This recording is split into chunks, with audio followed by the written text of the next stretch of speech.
ಶುಕ್ರಂತೆ ಅನ್ಯದ್ಯ ಜತಂತೆ ಅನ್ಯದ್ವಿಷರೂಪೇ ಅಹನೇದ್ಯೌರಿವಾಸಿ ವಿಶ್ವಾಹಿ ಮಾಯಾ ಅವಸಿಸ್ವಧಾವೋ ಭದ್ರಾತೆ ಪೂಷನ್ನಿಹರಾತಿರಸ್ತು ಇಂದ್ರಾಣಿ ಮಾಸುನಾರಿಷು ಪತ್ನಿ ಮಹವಶ್ರಮಂ ನಹ್ಯಸ್ಯ ಪರಂಚನ ಜನಸಾ ಮರತೆ ಪತಿಃ ಇಂದ್ರಂ ವೋ ವಿಶ್ವದಸ್ಪರಿಹವಾಮಹೇ ಜನೇಭ್ಯಃ ಅಸ್ಮಾಕಮಸ್ತು ಕೇವಲಃ ಶ್ರೀ ಗುರುಭ್ಯೋ ನಮಃ ಹರಿ ಓಂ. ಆತ್ಮೀಯ ಪ್ರಿಯ ಪ್ರೇಕ್ಷಕ ಮಿತ್ರರೇ, ನಿಮ್ಮೆಲ್ಲರ ಜೀವನ ಸುಖಕರ, ಲಾಭಕರ, ಸಮೃದ್ಧಿಕರವಾಗಿರಲಿ ಅಂತ ನನ್ನ ಆರಾಧ್ಯ ದೇವಿ ಹೊರನಾಡು ಅನ್ನಪೂರ್ಣೇಶ್ವರಿಯ ಪಾದಗಳಿಗೆ ನಮಸ್ಕರಿಸ್ತಾ, ಪ್ರಿಯ ಪ್ರೇಕ್ಷಕ ಮಿತ್ರರೇ, ಕನ್ಯಾ ರಾಶಿ ಮಾರ್ಚ್ ತಿಂಗಳ ಮಾಸ ಭವಿಷ್ಯ ಹೇಗಿದೆ ಅನ್ನುವಂಥದ್ದನ್ನ ಈ ವಿಡಿಯೋದಲ್ಲಿ ನಾವು ನೋಡೋಣ. ಕನ್ಯಾ ರಾಶಿಯವರಿಗೆ ಗುರು ಅನ್ನುವಂಥದ್ದು 10ನೇ ಮನೆಯಲ್ಲಿದ್ದಾರೆ. ಅಂದ್ರೆ ದಶಮದಲ್ಲಿ ಗುರು ಇದ್ದು ಗುರುಬಲ ಅನ್ನುವಂಥದ್ದು ಇಲ್ಲ. ಸರಿ, ಈ ತಿಂಗಳು ಏನು ಬದಲಾವಣೆ ಆಗುತ್ತೆ? 1ನೇ ತಾರೀಕು ಮಾರ್ಚ್ 1ನೇ ತಾರೀಕು ಶುಕ್ರ ನಿಮ್ಮ ರಾಶಿಯಿಂದ 7ನೇ ಮನೆಗೆ ಬಂದು ಉಚ್ಚ ಸ್ಥಾನಕ್ಕೆ ಬರ್ತಾರೆ. ಶುಕ್ರ ನಿಮಗೆ ಭಾಗ್ಯಸ್ಥಾನಾಧಿಪತಿ ಹಾಗೂ ಧನಸ್ಥಾನಾಧಿಪತಿ. ಭಾಗ್ಯಗಳನ್ನು ಕೊಡುವಂತಹ ಗ್ರಹ ಯಾರು ಅಂತಂದ್ರೆ ನಿಮಗೆ ಭಾಗ್ಯಸ್ಥಾನ ಶುಕ್ರ. ಹಾಗೆ ಧನ, ಕುಟುಂಬ, ಮಾತು, ವಿದ್ಯೆ ಈ ಎಲ್ಲ ಸ್ಥಾನಕ್ಕೂ ಅಧಿಪತಿ ಆಗಿರತಕ್ಕಂಥದ್ದು ಸಹ ನಿಮಗೆ ಶುಕ್ರನೇ. ಅಂತಹ ಶುಕ್ರ ಎಕ್ಸಾಲ್ಟೆಡ್ ಪೊಸಿಷನ್ ಅಂದ್ರೆ ಉಚ್ಚ ಸ್ಥಾನಕ್ಕೆ ಬರ್ತಾ ಇದ್ದಾರೆ ಅಂತಂದ್ರೆ ಇದೊಂದು ಮೇಜರ್ ಪ್ಲಸ್ ಪಾಯಿಂಟ್. ಅಂದ್ರೆ ಒಂದು ಅಭಿವೃದ್ಧಿ ಅಥವಾ ಸಕ್ಸಸ್ಸು ಅನ್ನುವಂಥದ್ದನ್ನ ನಿಮಗೆ ಕಾಣಲಿಕ್ಕೆ ಹೊರಡುತ್ತೆ. ಇನ್ನು 14ನೇ ತಾರೀಕು ಸೂರ್ಯ ಅವರು ಕೂಡ 7ನೇ ಮನೆಗೆ ಪ್ರವೇಶ ಆಗ್ತಾರೆ. ನಿಮಗೆ ವ್ಯಯಸ್ಥಾನಾಧಿಪತಿ, ಅಯನ ಶಯನ ಭೋಗಸ್ಥಾನಾಧಿಪತಿ ಅವರು ಕೂಡ 7ನೇ ಮನೆಗೆ ಬಂದು ಕೂತ್ಕೋತಾರೆ. ಅಂದ್ರೆ ಸೂರ್ಯ ಹಾಗೂ ಶುಕ್ರನ 2 ಬದಲಾವಣೆಗಳು ಮಾತ್ರ ನೀವು ಕಾಣಬಹುದಾಗುತ್ತೆ ಈ ಸಂದರ್ಭದಲ್ಲಿ. ಕನ್ಯಾ ರಾಶಿಯವರಿಗೆ ಮೊದಲನೇದಾಗಿ ಗುರುಬಲ ಇಲ್ಲ. ಗುರುಬಲ ಇಲ್ಲ ಅಂತಂದ್ರೂ ಕೂಡ ಅದೊಂದು ತುಂಬಾ ಪಾಸಿಟಿವ್ ಆಗಿರ್ತಕ್ಕಂಥ ಸಂಗತಿ. ಯಾಕೆಂದ್ರೆ ನಿಮ್ಮ ರಾಶಿಗೆ ಅಧಿಪತಿ ಯಾರು? ಬುಧ. ಈಗ ಪ್ರಸ್ತುತ ಗುರು ಇರತಕ್ಕಂಥದ್ದು ನಿಮ್ಮ ರಾಶಿಯ ಅಧಿಪತಿಯಾದಂಥ ಮತ್ತೊಂದು ಮನೆಯಲ್ಲಿ. ಹಾಗಾಗಿ ಬುಧನ ಮನೆಯಲ್ಲೇ ಗುರು ಇರ್ತಕ್ಕಂಥದ್ದು ನಿಮ್ಗೆ ಏನು ಕೆಟ್ಟದಂತೂ ಇಲ್ಲ. ಗುರುಬಲ ಇಲ್ಲ ಅಂತ ನೀವು ಚಿಂತೆ ಮಾಡೋ ಅವಶ್ಯಕತೆ ಇಲ್ಲ.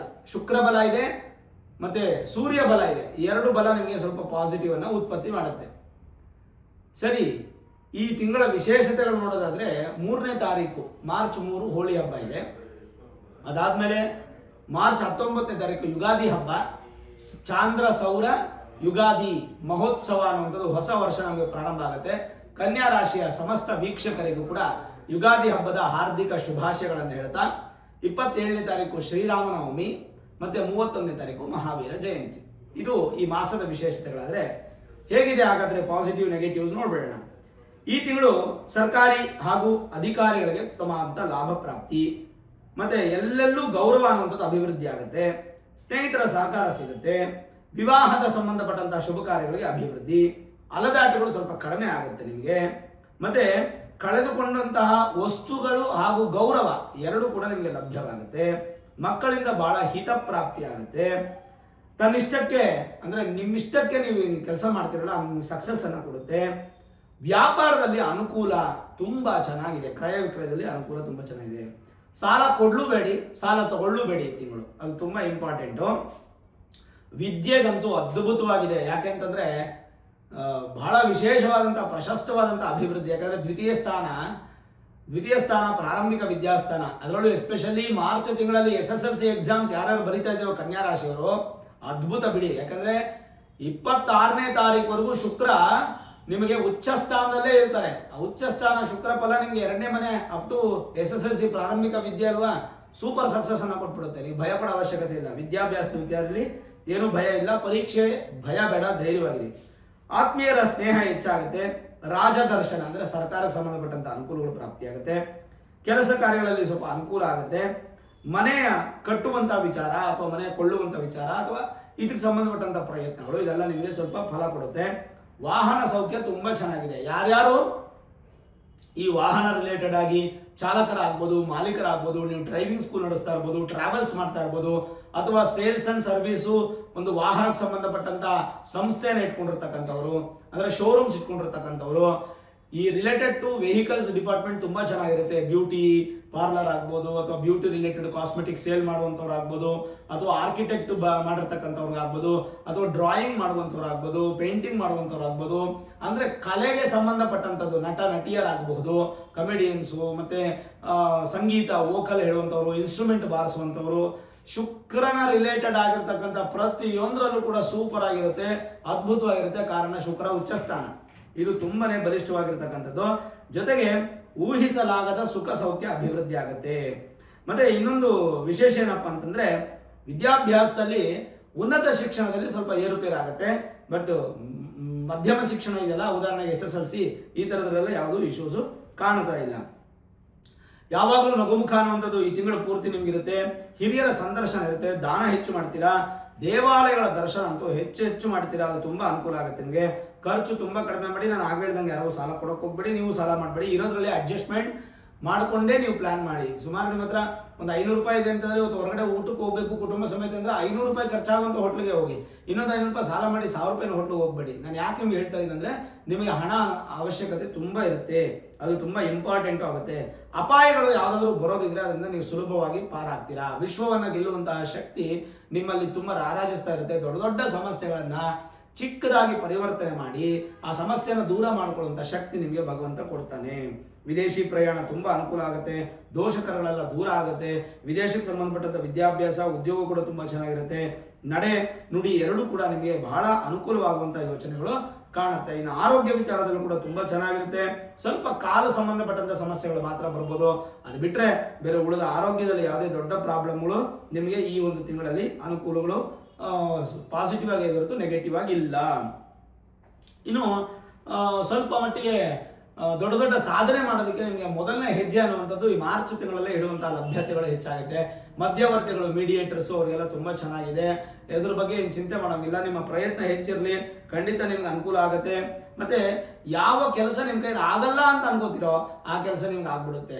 ಯಾವ ದುಡ್ಡು ನಿಮ್ಗೆ ಬರೋದಿಲ್ಲ ಅಂತ ಡಿಸೈಡ್ ಮಾಡ್ತಿರೋ ಆ ದುಡ್ಡು ಬಂದ್ಬಿಡುತ್ತೆ. ಅಂದ್ರೆ ಕೋರ್ಟು ಕಚೇರಿ ಕೆಲಸಗಳಲ್ಲಿ ನಿಮ್ಗೆ ಸ್ವಲ್ಪ ಸಕ್ಸಸ್ ಇರುತ್ತೆ. ಮತ್ತೆ ದಾಯಾದಿಗಳ ಕಲಹಗಳು ದೂರ ಆಗುತ್ತೆ. ಒಂದು ಯಥೇಚ್ಛವಾದಂತಹ ಅನುಕೂಲಗಳು ನಿಮಗೆ ಪ್ರಾಪ್ತಿಯಾಗಿ ಕಾರ್ಯಸಿದ್ಧಿ ಅನ್ನುವಂಥದ್ದಾಗುತ್ತೆ. ದಿನೇ ದಿನೇ ಅಭಿವೃದ್ಧಿಗೆ ನಿಮಗೆ ಮಾರ್ಚ್ ತಿಂಗಳು ತುಂಬಾ ಅದ್ಭುತವಾದಂತಹ ಫಲ ಕೊಡುತ್ತೆ. ಜೊತೆಗೆ ಸೂರ್ಯನು ಸಪ್ತಮಕ್ಕೆ ಬರೋದ್ರಿಂದ ವಿಶೇಷವಾದಂತಹ ಫಲವನ್ನ, ಗೌರವವನ್ನ, ಅಧಿಕಾರವನ್ನ ನೀವು ಪಡ್ಕೊಳ್ತೀರಾ. ಆದ್ರೆ ಒಂದು ವಿಚಾರದಲ್ಲಿ ಎಚ್ಚರ ಇರಬೇಕು, ಕನ್ಯಾ ರಾಶಿಯವರಿಗೆ ಉದ್ಯೋಗದಲ್ಲಿ ಸ್ವಲ್ಪ ಸಮಸ್ಯೆಗಳಾಗುವಂತ ಸಾಧ್ಯತೆ. ಒಂದಿಷ್ಟು ಅನಾಲಿಸಿಸ್ ಪ್ರಕಾರ ಗೋಚಾರದ ರೀತಿಯಾಗಿ ಉದ್ಯೋಗ ಕಳ್ಕೊಳ್ಳುವಂತ ಸಾಧ್ಯತೆಗಳು ಕನ್ಯಾ ರಾಶಿಯವರಿಗೆ ಹೆಚ್ಚಾಗಿ ಕಾಣ್ತಾ ಇದೆ. ಉದ್ಯೋಗ ನಿಮಿತ್ತವಾಗಿ ಬಹಳ ಜಾಗೃತಿಯಾಗಿರಿ. ನಿಮಗೆ ಸಂಬಳ ಕೊಡುವಂತಹ ಬಾಸ್ ಬಗ್ಗೆ ನೆಗೆಟಿವ್ ಆಗಿ ಮಾತಾಡ್ಲಿಕ್ಕೆ ಹೋಗ್ಬೇಡಿ. ಲೂಸ್ ಟಾಕ್ಸ್ ಬೇಡ. ನೀವಾಯ್ತು, ನಿಮ್ಮ ಕೆಲಸ ಆಯ್ತು, ಯಾವುದೇ ತರದ್ದು ನೆಗೆಟಿವ್ ಪಾತ್ಗೆ ನೀವು ಹೋಗೋದು ಬೇಡ. ಸಾಧ್ಯವಾದಷ್ಟು ಕೆಲಸದಲ್ಲಿ ಹುಷಾರಾಗಿರಿ. ಏನೇ ಇದ್ರೂ ಕೂಡ ಈ ತಿಂಗಳು ಕೆಲಸ ಕಳ್ಕೊಳ್ಳುವಂತಹ ಸಾಧ್ಯತೆಗಳು ಹೆಚ್ಚಾಗಿ ಕಾಣ್ತಾ ಇದೆ. ಕನ್ಯಾ ರಾಶಿಯವರು ಸ್ವಲ್ಪ ಜಾಗೃತಿ ವಹಿಸ್ತಕ್ಕಂಥದ್ದು, ಸ್ಥಾನ ಪಲ್ಲಟ ಆಗುವಂತ ಸಾಧ್ಯತೆ. ನಿಮ್ಗೇನಾದ್ರೂ ಅವಕಾಶ ಇತ್ತು ಅಂತಂದ್ರೆ ಹೊಸ ಉದ್ಯೋಗ ಹುಡ್ಕೋಕ್ ಶುರು ಮಾಡಿ. ಇಲ್ಲ ಅಂದ್ರೆ ನಿಮ್ಮ ಮೂಲ ಜಾತಕವನ್ನ ಒಮ್ಮೆ ನುರಿತ ಜ್ಯೋತಿಷ್ಯರಿಗೆ ತೋರಿಸ್ಕೊಂಡು, Vedic astrology, higher astrology predictions ಮಾಡಿಸ್ಕೊಂಡು ಕೆಲಸ ಹೋಗ್ಬಿಡುತ್ತಾ, ಹೋಗೋದಾದ್ರೆ ನಾನು ಏನ್ ಪರಿಹಾರ ಮಾಡ್ಕೋಬೇಕು, ಸ್ಥಿರವಾಗಿ ನಿಲ್ಲೋಕೆ. ಯಾಕಂದ್ರೆ ಕೆಲಸ ಅನ್ನುವಂಥದ್ದು ಪ್ರತಿಯೊಬ್ಬರಿಗೂ ಬಹಳ ಮುಖ್ಯ. ನಿಮ್ ಕಮಿಟ್ಮೆಂಟ್ ಆಗಿರ್ತೀರಾ, ಇಷ್ಟು ಅಂತ EMI ಕಟ್ಟಬೇಕಾಗುತ್ತೆ, ಬಾಡಿಗೆ ಕಟ್ಟಬೇಕಾಗುತ್ತೆ, ಇನ್ನೊಂದು ಮತ್ತೊಂದು ಈ ತರ ತುಂಬಾ ಇರುತ್ತೆ. ನಿಮ್ ಕಮಿಟ್ಮೆಂಟ್ ಸಂಬಳಕ್ಕೆ ತಕ್ಕಂತೆ ಇರುತ್ತೆ. ಸಂಬಳ ನಿಂತೋದ್ರೆ ಎಷ್ಟು ಕಷ್ಟ ಆಗುತ್ತೆ. ಹಾಗಾಗಿ ನಿಮಗೆ ಖಂಡಿತವಾಗ್ಲೂ ಉದ್ಯೋಗದಲ್ಲಿ ದೊಡ್ಡ ಪ್ರಮಾಣದ ಸಮಸ್ಯೆಗಳಾಗುವಂತ ಸಾಧ್ಯತೆ. ಅದನ್ನ ಪರಿಹಾರ ಮಾಡ್ಕೋಬೇಕಾದ್ರೆ ಮೂಲ ಜಾತಕವನ್ನೊಮ್ಮೆ ನುರಿತ ಜ್ಯೋತಿಷ್ಯರಿಗೆ ತೋರಿಸ್ಕೊಳ್ಳಿ. ಸುಲಭವಾದ ಸರಳವಾದ ಪರಿಹಾರ ಮಾಡ್ಕೊಳ್ಳಿ. ಖಂಡಿತ ಕನ್ಯಾ ರಾಶಿಯವರದು ಇನ್ನೂ ಯಥೇಚ್ಛವಾದ ಫಲವನ್ನ ಕೊಡುತ್ತೆ. ಅದ್ರ ಜೊತೆಗೆ ಪೂರ್ವಿಕರ ಆಸ್ತಿ ವಿಚಾರದಲ್ಲಿ ಏನಾದರೂ ಒಂದು ಸ್ವಲ್ಪ ವ್ಯಾಜ್ಯಗಳು, ಜಗಳಗಳಿದ್ರೆ ಈ ತಿಂಗಳು ಸ್ವಲ್ಪ ಸುನಾಯಾಸವಾಗಿ ಅದು ಒಂದು ಕ್ಲಿಯರ್ ಆಗುತ್ತೆ. ಶುಭ ಕಾರ್ಯ ಅಂತೂ ಮನೆಯಲ್ಲಿ ಆಗೋದ್ರಲ್ಲಿ ಯಾವುದೇ ಸಂದೇಹ ಇಲ್ಲ. ಪ್ರಯತ್ನ ಪಟ್ಟರೆ ತುಂಬಾ ಅನುಕೂಲಗಳಾಗುತ್ತೆ. ಅಧಿಕಾರಿಗಳು ಅಷ್ಟೇ, ಸರ್ಕಾರಿ ಅಧಿಕಾರಿಗಳಿಗೆ ತುಂಬಾ ಚೆನ್ನಾಗಿದೆ. ಸರ್ಕಾರ ಉದ್ಯೋಗಕ್ಕೆ ಸಂಬಂಧಪಟ್ಟಂತೆ ಯಾವುದೇ ಇಶ್ಯೂಸ್ ಕಾಣ್ತಾ ಇಲ್ಲ. ಮತ್ತೆ ವಿಶೇಷವಾದಂತಹ ಫಲ ಅನ್ನುವಂಥದ್ದು ಕೂಡ ನಿಮ್ಗೆ ಅಭಿವೃದ್ಧಿ ಆಗುತ್ತೆ. ಸಂತಾನಕ್ಕೆ ಯಾವುದೇ ತೊಂದರೆ ಇಲ್ಲ. ಸಂತಾನ ಅಪೇಕ್ಷಿತ ದಂಪತಿಗಳು ಈ ತಿಂಗಳು ಪ್ರಯತ್ನ ಪಟ್ರೆ ನಿಮಗೆ ಸಂತಾನ ಅನುಕೂಲ ಆಗುತ್ತೆ. ಹಣ ಬಂದರೂ ಹೆಚ್ಚು ಖರ್ಚು ಮಾಡಕ್ ಹೋಗ್ಬೇಡಿ, ದುಡ್ಡನ್ನ ಉಳಿಸ್ಕೊಳ್ಳಿ, ಅದು ತುಂಬಾನೇ ಇಂಪಾರ್ಟೆಂಟು. ದೊಡ್ಡವರ ಆಶೀರ್ವಾದ ಅಂತೂ ತುಂಬಾ ಇಂಪಾರ್ಟೆಂಟು. ಯಾವ್ದಾನ ಡಿಸಿಷನ್ಸ್ ತಗೊಬೇಕಾದ್ರೆ ಖಂಡಿತವಾಗ್ಲೂ ಮೆಂಟರ್ಸ್ನ ಯಾರಾದ್ರು ಮೀಟ್ ಮಾಡಿ, ಕೌನ್ಸಿಲರ್ಸ್ನ ಮೀಟ್ ಮಾಡಿ ಆಮೇಲೆ ಡಿಸಿಷನ್ ತಗೊಳ್ಳಿ. ಸಾಧ್ಯವಾದಷ್ಟು ಸ್ವಲ್ಪ ಪಾಸಿಟಿವ್ ಆಗಿ ಥಿಂಕ್ ಮಾಡಿ. ನಿಮ್ಮ ಗೌರವವನ್ನು ಎಲ್ಲೂ ಕೂಡ ಕಳ್ಕೊಳಕ್ ಹೋಗ್ಬೇಡಿ. ನಿಮಗೆ ಗೌರವ ಇಲ್ವಾ ಆ ಜಾಗದಲ್ಲಿ, ಅದು ಕೋಟಿ ಬರಲಿ, ನೀವು ಇರಕ್ಕೆ ಹೋಗ್ಬೇಡಿ. ನಿಮ್ ಗೌರವಕ್ಕೆ ಧಕ್ಕೆ ಅನ್ನೋಂಥದ್ದು ಯಾವುದು ನಿಮಗೆ ಬೇಕಾಗಿಲ್ಲ, ಅದು ಬೇಡವೂ ಬೇಡ. ಅದು ತುಂಬ ಇಂಪಾರ್ಟೆಂಟು. ಈ ತಿಂಗಳು ಗಜೇಂದ್ರ ಸ್ತವ ಅಂತ ಒಂದು ಮಂತ್ರ ಬರುತ್ತೆ, ಸ್ತೋತ್ರ ನಿಮಗೆ ಸಿಗುತ್ತೆ, ಯೂಟ್ಯೂಬಲ್ಲಿ ಸೋಷಿಯಲ್ ಮೀಡಿಯಾದಲ್ಲಿ ಸಿಗುತ್ತೆ. ಗಜೇಂದ್ರ ಸ್ತವ ಅಂತ ಒಂದು ಮಂತ್ರ. ಈ ಸ್ತೋತ್ರವನ್ನ ದಿನ ಕೇಳಕ್ಕೆ ಶುರು ಮಾಡಿ. ಪ್ರತಿನಿತ್ಯ ಬೆಳಗ್ಗೆ ಎದ್ದು ನೀವು ಅದನ್ನ ಕೇಳಕ್ಕೆ ಶುರು ಮಾಡಿ. ಅದು ನಿಮ್ಗೆ ಸ್ವಲ್ಪ ಪಾಸಿಟಿವ್ ಮಾಡಿ ಇನ್ನಷ್ಟು ಸಕ್ಸಸ್ ಅನ್ನ ನಿಮಗೆ ಕೊಡುತ್ತೆ. ಹಾಗಾದ್ರೆ ಗುರುಬಲ ಅಂತಕ್ಕಂಥದ್ದು ಇಲ್ಲ. ಇನ್ನು ಕೇವಲ 2-3 ತಿಂಗಳಲ್ಲಿ ನಿಮಗೆ ಗುರುಬಲ ಬರ್ತಾ ಇದೆ. ಕನ್ಯಾ ರಾಶಿಯವರಿಗೆ ಜೂನ್ 2ನೇ ತಾರೀಕು ಗುರುಬಲ ಬರ್ತಾ ಇದೆ. ಬಂದಂತ ಗುರು ಮತ್ತಷ್ಟು ಆಶೀರ್ವಾದ ಮಾಡೋದಕ್ಕೋಸ್ಕರ ನೀವೇನ್ ಮಾಡಬೇಕು, ಜೂನ್ 2ನೇ ತಾರೀಕು ಎಲ್ಲಾ ಕಡೆನೂ ಗುರು ಶಾಂತಿ ಮಹಾಯಾಗಗಳು ಮಾಡ್ತಾ ಇರ್ತಾರೆ. ನಿಮ್ಮ ಊರಿನ ಸುತ್ತಮುತ್ತ ಗ್ರಾಮ ಮಠಗಳಲ್ಲೋ ದೇವಸ್ಥಾನಗಳಲ್ಲೋ ಎಲ್ಲೋ ಒಂದು ಕಡೆ ಮಾಡ್ತಾ ಇರ್ತಾರೆ. ಅಲ್ಲೋಗಿ ನೀವು ನಿಮ್ಮ ಹೆಸರನ್ನ ಸಂಕಲ್ಪಕ್ಕೆ ಬರೆಸಿ 500, 1000, 2000 ರೂಪಾಯಿ ಚಾರ್ಜಸ್ ಇರುತ್ತೆ. ಅದನ್ನು ಪೇ ಮಾಡಿ ನೀವು ಸಂಕಲ್ಪಕ್ಕೆ ಬರೆಸಬೇಕು. ಜೂನ್ 2ನೇ ತಾರೀಕು ನಿಮ್ಮ ಹೆಸರಲ್ಲಿ ಗುರು ಶಾಂತಿ ಮಹಾಯಾಗನ ಬರೆಸಿ. ನಿಮ್ಗೆಲ್ಲೂ ಅನುಕೂಲ ಆಗಲಿಲ್ವಾ, ನಿಮ್ಮ ಸಹಕಾರದೊಂದಿಗೆ ನಾನು 1 ಲಕ್ಷ ಸಹಕಾರದ ಗುರು ಶಾಂತಿ ಮಹಾಯಾಗವನ್ನು ಮಾಡ್ತಾ ಇದ್ದೀನಿ. ಎಲೆಕ್ಟ್ರಾನಿಕ್ ಸಿಟಿಯಿಂದ ಅತ್ತಿಬೆಲೆ ಬರುವಂಥ ಜಾಗದಲ್ಲಿ, ಅತ್ತಿಬೆಲೆಯಿಂದ ಸ್ವಲ್ಪ ದೂರದಲ್ಲೇ ಈ ಗುರುಶಾಂತಿ ಮಹಾಯಾಗವನ್ನು ಆಯೋಜಿಸಿದ್ದೀನಿ. ಈ ಒಂದು ಮಹಾಯಾಗ ಕೇವಲ ಗುರುಶಾಂತಿ ಮಾತ್ರ ಅಲ್ಲ, ಇದರಲ್ಲಿ ಗಣಪತಿ ಹೋಮ, ನವಗ್ರಹ ಹೋಮ, ಮೃತ್ಯುಂಜಯ ಹೋಮ, ಅದರಲ್ಲೂ ಶನೈಶ್ಚರ ವಿಶೇಷ ಪ್ರಾಯಶ್ಚಿತ್ತ ಹೋಮ ಮತ್ತು ಆಯುಷ್ಯ ಹೋಮ, ನಕ್ಷತ್ರ ಹೋಮ, ಮಧುಮಿಶ್ರಿತ ಕಮಲ ಪುಷ್ಪ ಶ್ರೀ ಸೂಕ್ತ ಮಹಾಲಕ್ಷ್ಮಿ ಹೋಮನ್ನು ಮಾಡ್ತಾ ಇದ್ದೀವಿ. ಈ ಹೋಮಕ್ಕೆ ನೀವು ಪಾಲ್ಗೊಳ್ಬೇಕು ಅಂದರೆ 8431384001 ಈ ನಂಬರ್ಗೆ ನೀವು ಫೋನ್ ಮಾಡಬೇಕು. ಫೋನ್ ಮಾಡಿದ್ರೆ ಎಲ್ಲ ಡೀಟೇಲ್ಸು ವಾಟ್ಸಪ್ಪಲ್ಲಿ ನಿಮಗೆ ಬರುತ್ತೆ. 1,001 ರೂಪಾಯಿ ಅಮೌಂಟನ್ನು ಪೇ ಮಾಡಿ ನಿಮ್ಮ ಸಂಕಲ್ಪಕ್ಕೆ ಡೀಟೇಲ್ಸನ್ನು ಕೊಟ್ಟು ರಿಜಿಸ್ಟರ್ ಮಾಡ್ಕೊಳ್ಳಿ. ಕೇವಲ 1000 ಜನಕ್ಕೆ ಮಾತ್ರ ಅವಕಾಶ ಇರೋದ್ರಿಂದ ಅಷ್ಟೇ ಜನಕ್ಕೆ ನಾವು ಕೊಡ್ತಾ ಇದ್ದೀವಿ, ಅದಕ್ಕಿಂತ ಹೆಚ್ಚು ಕೊಡ್ತಾ ಇಲ್ಲ.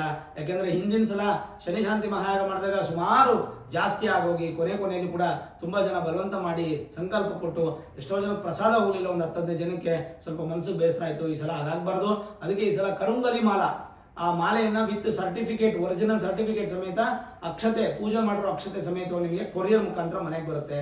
ಆ ಕರುಂಗಲಿ ಮಾಲೆಯನ್ನು ಕತ್ತಿಗೆ ಹಾಕೊಳ್ಳೋದ್ರಿಂದ ನೆಗೆಟಿವ್ ಎನರ್ಜಿಗಳು ದೂರ ಆಗಿ ಪಾಸಿಟಿವ್ ಎನರ್ಜಿ ಇನ್ಕ್ರೀಸ್ ಆಗುತ್ತೆ. ತನ್ಮೂಲಕ ನಿಮ್ಗೊಂದು ಒಳ್ಳೆ ಪಾಸಿಟಿವ್ ಅನ್ನೋಂಥದ್ದು ಇಂಪ್ರೂವ್ಮೆಂಟ್ ಆಗುತ್ತೆ.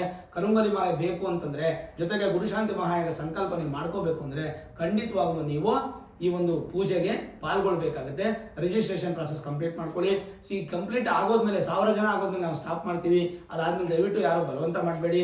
ನೀವು ನಿಮ್ಮ ಕುಟುಂಬ ಸಪರಿವಾರ ಸಮೇತವಾಗಿ ನೇರವಾಗಿ ಬಂದು ನೀವು ಪೂಜೆಯಲ್ಲಿ ಪಾಲ್ಗೊಳ್ಬೋದು.